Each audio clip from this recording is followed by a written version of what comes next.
ඔයා තියලා තියෙන්නේ ඔයාගේ මුළු තැන්ගේ පිගන් රාගේ කෙලවරකද. ඇත්තටම ඔයාට හොඳ තත්ත්වයේ ග්‍රොසරි බෑග් එකක් තෝරගන්න පුළුවන් එතන. බැහැ නේද?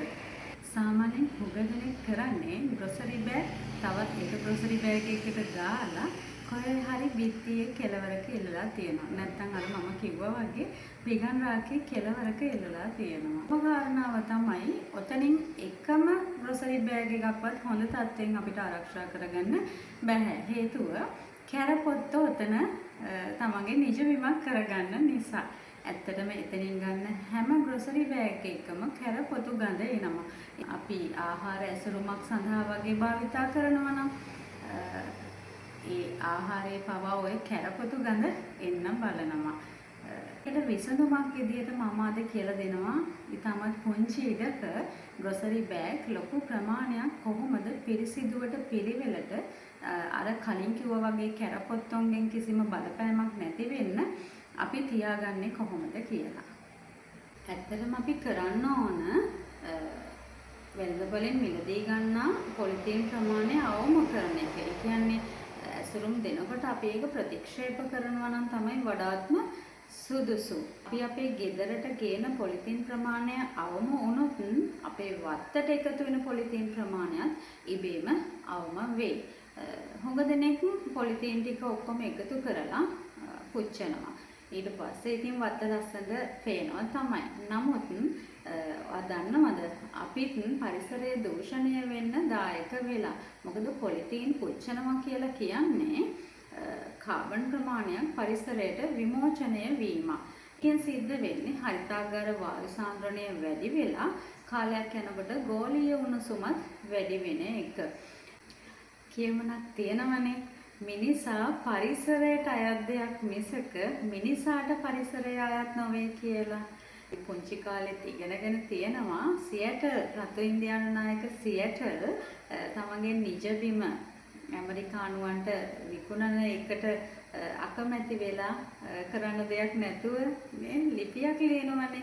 ඉතින් ඕකේ එක තැනක සඳහන් වෙනවා යමෙක් මේ මහ පොළොවට කෙල ගසද්ද ඔවුන්ටම කෙල ගසා ගනිත් කියලා. ඇයි අපි අපිවම විනාශ කරන්නේ? කෙනෙක්ට හිතෙන්න පුළුවන් ග්‍රොසරි බෑග් නමන්න කොයින්ද වෙලාවක් කියලා. ඉතින් අපි හැමෝටම තියෙන්නේ පැය 24යි. කෙනෙක්ට වැඩිපුර වැඩ කරගන්නත් තවත් කෙනෙක්ට අඩුවෙන් වැඩ කරගන්නත් දෙගොල්ලටම තියෙන්නේ පැය 24යි.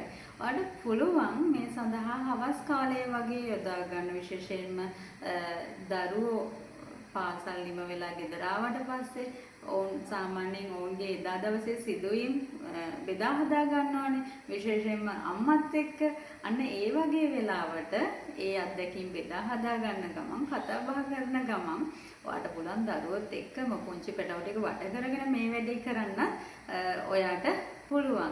ඒ තුළින් සිද්ධ වෙන්නේ ඔයාගේ පොලිතීන් බෑග් ටික ග්‍රොසරි බෑග් ටික නවා ගැනීමක්ම නෙමෙයි. අපේ දරුවන්ට යමක් කියලා දෙන එක. ඉතින් මේ පරිසරයට සංවේදී දරුවෝ ටිකක් බිහි කරන්න අපිට ඔය කියන කාරණාවෙන් කරන්න පුළුවන්. ඔයාලට හිතෙන්න පුළුවන් කොයි මේ පොලිතීන් නවන විදිහ, ග්‍රොසරි බෑග් නවන විදිහ කියලා. ඊටක් වැඩිපුර කතා කළේ මම දන්නවා මගේ වීඩියෝ නරඹන්න වැඩිපුර ඇවිල්ලා ඉන්නේ පුංචි දරුවෝ වගේම තරුණ පරම්පරාවේ දරුදැරියන් කියලා. හැම වෙලාවෙම ඒ දරුවන්ට අපි යහපත් දේවල් දෙන්න උත්සාහ කරන්න ඕන. යමක් පැහැදිලි කරලා කියලා දෙන්න ඕන. ඒ නිසායි මම හිතුවේ මේක තමයි හොඳම අවස්ථාව මේ වගේ දේවල් අපේ දරුවන්ට කියලා දෙන්න. මුලින්ම අපි ග්‍රොසරි බෑග් එක හොඳින් දිග හැරගමු.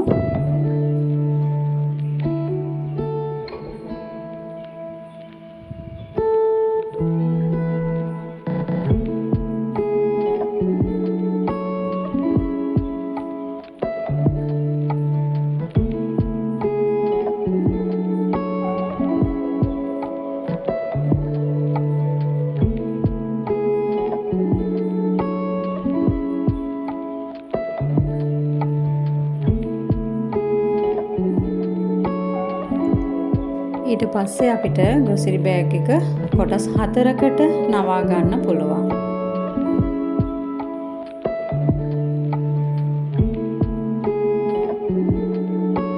මෙන්න මේ ආකාරයට කොටස් 4කට නවා ගන්න. සහ හොඳින් පිරිමදින්න වාතයේ කොටස් රැඳෙන්න ඉඩ තියෙන නිසා අපි නවන්න ආරම්භ කරන්නේ ග්‍රොසරි බෑගයේ පහළ කෙළවරින්. ඉහළ කෙළවරින් නෙමෙයි පහළ කෙළවරින්.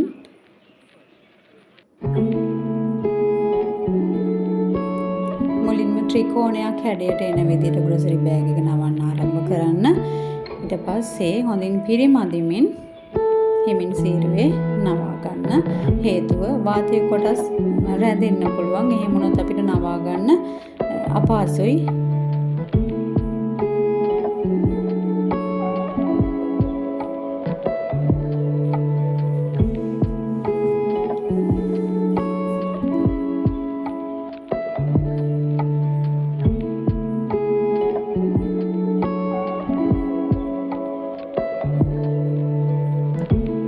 ඉහළ කෙළවරට ආවට පස්සේ අපි ඒ කොටසත් ත්‍රිකෝණ හැඩයකට නවා ගන්නවා.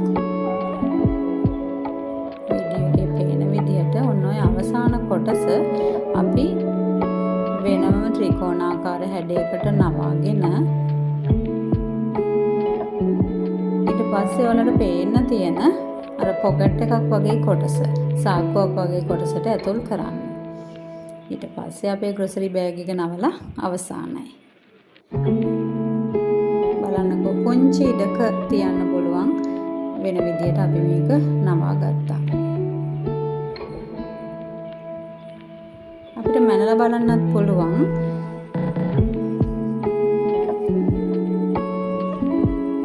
බලන්න ග්‍රොසරි බෑග් එක නැමුවට පස්සේ දිගේ ඉන්නේ සෙන්ටිමීටර 6.5ක 7ක වගේ ප්‍රමාණයක්.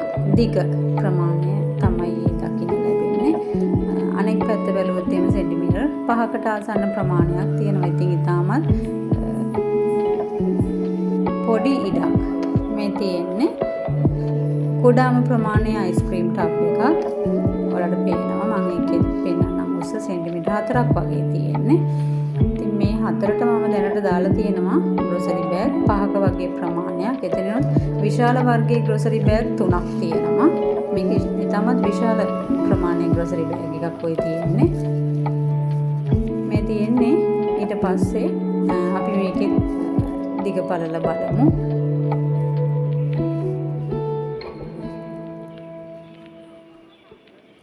හරි.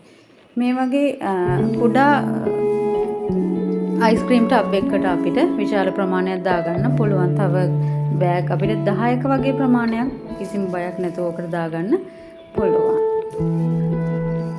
ඉතින් මේ වගේ වටිනා වීඩියෝ නරඹන්න කියලා මම ආදරෙන් ඉල්ලනවා. නැවතත් හමු වෙමු. ගිහින් එන්නම්.